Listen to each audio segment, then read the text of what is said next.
इन लुटेरों से बच जाओ।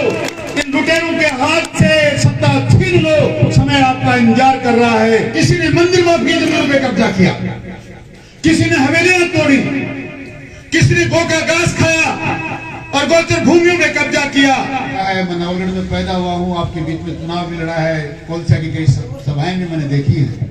कोई बसपा से आया, कोई सपा से आया, कोई निर्दलीय आया और एक चोर गिरोह ने मिलकर एक ऐसा कुनबा तैयार किया जिसका नाम भानुमति का कुनबा है और उस पूरे कुनबे ने आपको लूटने का काम किया। रात दिन लगातार उदय प्रवाटी से माया, उदय प्रवाटी में 3-3 हत्याएं, 3 दहाड़े गोलियां मारकर कर दी गई। आप लोगों से इसलिए कह रहा हूं, आप सोचते हैं कहीं आप भी भयभीत तो नहीं, कहीं गुंडा राज, कहीं जंगल राज आपके यहां भी हावी तो नहीं हो गया। 70 साल के बाद भी आजाद हिंदुस्तान में अगर आपके चेहरे पे मुस्कुराहट नहीं है मित्रों, तो मैं इस देश को आजाद कह नहीं सकता। 4 साल से सरकार में मात्र 2 आदमियों की लड़ाई हो रही है। एक बने रहना चाहता है, एक बनना चाहता है। आज भी जब लड़ाई कांग्रेस की यह है कि मैं बनना चाहता हूं, मैं बने रहना चाहता हूं, तो आपका भला कौन करेगा? अंग्रेजों के टाइम भी ऐसा कभी नहीं हुआ। आंदोलन करते थे तो उसका रिजल्ट निकलता था। 4 साल से आंदोलनरत हैं दोनों लोग, एक बनना चाहता है, एक बने रहना चाहता है, परिणाम आज भी नहीं निकल पाया। मैं भी लालची हूं, मुझे भी चाहिए कुछ, आपको भी चाहिए। आपको हमारी सरकार ने 50,000 रुपया माफ कर दिया। एक फिरंगी आया, फिरंगियों की औलाद, इटली की औलाद, आके दिल्ली में कहने लगा 1, 2, 3, 4, 10 बस पूरा संपूर्ण कर्जा माफ कर देंगे। लोगों ने वहम के साथ विश्वास कर दिया। वसुंधरा जी महिला है, भारतीय जनता पार्टी की महिला ने 50,000 माफ कर दिया। ये तो दिल्ली से आया है, राजकुमार है, इटली की महारानी का बेटा है, ये तो सारे के सारे कर्जे माफ ही कर देगा। हमारी सरकार ने टोल माफ किया, बिजली का बिल माफ किया। फिरंगियों ने आके लूटने के लिए जयपुर में आपकी राजधानी में आकर कहा कि आप बिजली की बात करते हो। इन्होंने तो आज माफ किया है, हम 5 साल तक बिजली का बिल भी माफ करेंगे, आगे बिल फटने भी नहीं देंगे। ठीक है क्या बात? ये नहीं बढ़ा क्या? 9 बार बिजली का बिल बढ़ा। जब मुख्यमंत्री कोई रहा नहीं तो 200 में से 170 लोगों ने सोचा, 120 लोगों ने सोचा, एक बनना चाहता है, एक बिगाड़ना चाहता है, एक बने रहना चाहता है, तो फिर हम भी तो अपना गंगा जी में हाथ धो लें। किसी ने मंदिर माफी जमीनों पे कब्जा किया, किसी ने हवेलियां तोड़ी, किसी ने गौ का घास खाया और गोचर भूमियों में कब्जा किया। वर्तमान राजस्थान की भानुमति के कुनबे वाली सरकार के 120 एमएलए 1,000, 2,000 करोड़ के मालिक बन गए। कहां से आया पैसा? उनके बाप दादाओं की कमाई थी। ये सारा का सारा पैसा जनता का है। कहीं किसी गरीब की जमीन पे कब्जा किया गया, किसी की हवेली तोड़ी गई, कहीं मंदिर माफी की दुकानों पे कब्जा किया गया, कहीं मंदिर माफी की दुकानों की रजिस्ट्रियां करा के मेरे यहाँ उदयपुर में पूरा का पूरा बाजार बना दिया गया। हम तो सब के सब लोग मिलकर इस बात से आपको आगाह करने आए हैं कि अब भी समय है, सुधर जाओ, समझ जाओ। बहुत देरी नहीं हुई है।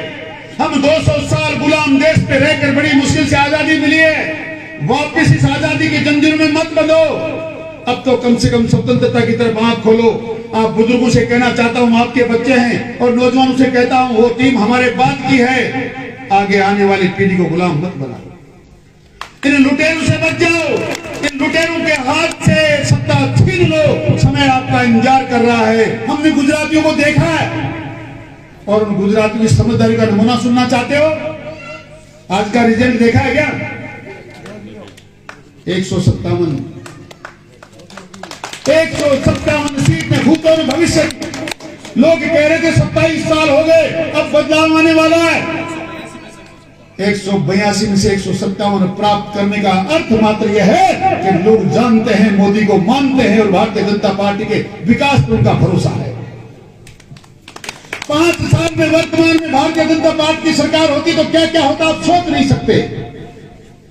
मैं नवलगढ़ उदयपुर की जनता को इस बात के लिए आगाह करना चाहता हूं कि आज आपके यहाँ कुंभालिक जल का पानी, मीठा और स्वच्छ पानी घर घर में नल के माध्यम से चल रहा होता, जो आपकी वजह से नहीं है। आपने मात्र 2 लाख रुपए का कर्ज माफ कराने के लालच में बच्चों को रोजगार भत्ता मिलेगा, इस लालच में इतना बड़ा अन्याय कर दिया, इतनी बड़ी गलती कर दी कि आज आने वाले 4 साल के बाद गांव-गांव ढाणी-ढाणी में पीने के पानी की त्राही मची हुई है। अपने सपना देखा था हमारी माताओं के सर पे मटका नहीं होना चाहिए, इन टंकियों से पानी नहीं भरना चाहिए, ये स्वच्छ जल नल के माध्यम से घर में आए, शहरों में आता है वैसा। ये सपना हमने देखा, ये सपना आज नहीं देखा। इससे पहले भी हमारे यशस्वी प्रधानमंत्री अटल बिहारी वाजपेयी ने देखा, सोचा था नदियों को जोड़ दूंगा तो पूरे देश में न बाढ़ आएगी न सूखा पड़ेगा रहेगा, पर आप लोगों ने उनको भी एक वोट के माध्यम से हराया। उस व्यक्ति ने जब आपसे संकल्प लिया तो उसकी सरकार को गिरा दिया। मत करो गलतियां सजा मांगती हैं, ये गलतियां मत करो, इन गलतियों को दोहराओ मत। हमारी सरकार ने भी आपसे वादा किया था कुंभा लिफ्ट का पानी लाएंगे, आपको स्वच्छ पानी पिलाएंगे। हमारी सरकार ने यह भी तय किया था कि खाजूवाला और तेजेवाला हैंड से सारा पानी लाकर कुछ हिस्से में हम सिंचित पानी भी झुंझुनू और उदयपुर में झुंझुनू और सीकर में लाएंगे। पर पता नहीं आप लोग क्या चाहते हैं। उस बूथ पे जाने के बाद कौन सा भ्रम आप में फैलता है। आपके चरणों में बैठकर सेवा 4 साल 5 साल करने के बाद भी आप में परिवर्तन क्यों आया, आप में बदलाव क्यों आया। इसलिए गुजरात की तर्ज पर आप भी काम करना सीखो। जो लोग काम करने आए उनको आप आज्ञा दें, उनको आशीर्वाद दें। और लगातार एक बार ये ट्रम्प जो आपने बांध दिया ना, वो कौन सा कहते हैं ना, चढ़ रहे घोड़ा तो मेरी बारी, वो भिखा की ढाई कुर्सी वह है। ये भिखा की ढाई मत करो। एक बार तू चढ़ा, एक बार मैं चढ़ा, इस प्रकार चढ़ते रहोगे तो लड़ाइयां इसी प्रकार चलती रहेंगी। उनको तय हो जाएगा नेताओं को, आज ये गया तो मैं आऊंगा, वो गया तो तू आएगा। ये चक्कर ठीक नहीं है। भारतीय जनता पार्टी इस देश में सरकार नहीं, सुशासन करना चाहती है, भ्रष्टाचार को खत्म करना चाहती है, और हम मात्र भाषण नहीं दे रहे हैं। 70 साल में आपने जो थोपा गया, कभी 370 की धारा लगाकर कश्मीर को आपसे अलग कर दिया। हमारे सैनिक बेटे इन माताओं के बेटे हैं, आपके भाई हैं, जो वहां जाते थे कश्मीर को। मैंने एक बार नहीं सैकड़ों बार जाकर देखा है। सैनिकों के पैरों पर वहां के लोग ठोकरें मारते थे। आज मोदी जी ने वो हथियार हाथ में दिया है, वो अधिकार हाथ में दिया है। कोई औकात दिखाता है, गर्दन उठाता है तो गोली से ठोकते हैं। आज तक देश का प्रधानमंत्री बनने के बाद होली और दीपावली में हमारे देश का प्रधानमंत्री कभी अपने गांव में, अपने घर में नहीं रहा। वहां जाता है सीमाओं में अपने बच्चों के साथ, बेटों के साथ, जो हमारे भाई हैं। दीपावली वहां मनाता है, होली वहां मनाता है। और हमसे क्या चाहते हैं? 370 हटी है, 35A हटी है। 500 साल से जिस बात का इंतजार था, उस भगवान का मंदिर बनाकर हमने तैयार किया, जिसके लिए गोलियां चली थी। और काशी और अयोध्या में ही नहीं बना है, द्वारका जी से लेकर वहां ठीक काशीनाथ तक हम भगवान के प्रभुत्व जमाने वाले हैं, भगवान के मंदिरों का निर्माण करने वाले हैं। ये हमने करके दिखाया है। अटल बिहारी वाजपेयी से पहले आपने देखा था हमारे बेटों के, हमारे सैनिकों की जो सीमाओं पर सुरक्षा के लिए अपने आप को बलिदान करते थे, उनकी एक टोपी आती थी, एक बेल्ट आता था, एक टेलीग्राम आता था, आपका बेटा शहीद हो गया, आपको धन्यवाद, बहुत बढ़िया, आपने ऐसा बेटा पैदा किया। जननी के 4 नाम लिख दिए। बाकी क्या मिलता था? लाखों लाखों रुपए के पैकेज, करोड़ों करोड़ रुपए की सहायता, जमीनें, बंगले, बच्चों को पढ़ने के लिए राशि। ये भारतीय जनता पार्टी की सरकार कर रही है। लोग कह रहे थे ये अग्निवीर में कोई जाएगा नहीं, लाइन लगी हुई है, 1000 बुलाते हैं, लाखों आते हैं। इनके बहलाव में, इनके बहकावे, इनके छलाव में आने की जरूरत नहीं। ये भानुमति के सुन के कुंबे वाली सरकार मात्र पिटारा लेकर आपको लूटने के लिए आती है। उस वक्त आपको शब्दबाग दिखाती है, और ये शब्दबाग इनके आप सबके समझ में आने लगे हैं। गुजरात का परिणाम देख लीजिए, हिमाचल में भी हमारी सरकार बनने वाली है, और आने वाले समय में 2-3-4 महीने के बाद जो राजस्थान में सरकार बनने वाली है, भारतीय जनता पार्टी की सरकार बनेगी। दुनिया की कोई ताकत रोक नहीं सकता। मैं तो आपको ये कहने आया हूं, इसके नवगढ़ का हिस्सा बनना कि नहीं, आपको इस सरकार का मेंबर बनना है कि नहीं, ये बात तय कर लो। सरकार को बनने से कोई रोक नहीं सकता। इसलिए चाहते हो तो, मैं तो पहली बार ऐसा देख रहा हूं कि इस प्रकार की टीम आपके सामने बैठी है, जिनमें से सबके सब अपने आप को कमल का फूल कहने आए हैं। इस प्रकार का सामंजस्य, इस प्रकार का संगठन कभी हो नहीं सकता। आपको कहीं विचार करने की जरूरत नहीं। ये जब सब एक हैं तो आपको भी बंटने की जरूरत नहीं है।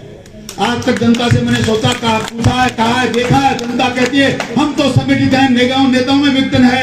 ये देखिए नेता अब की बार संगठित होकर आए हैं, आपको भी संगठित रहना है। आपसे निवेदन करना चाहता हूं,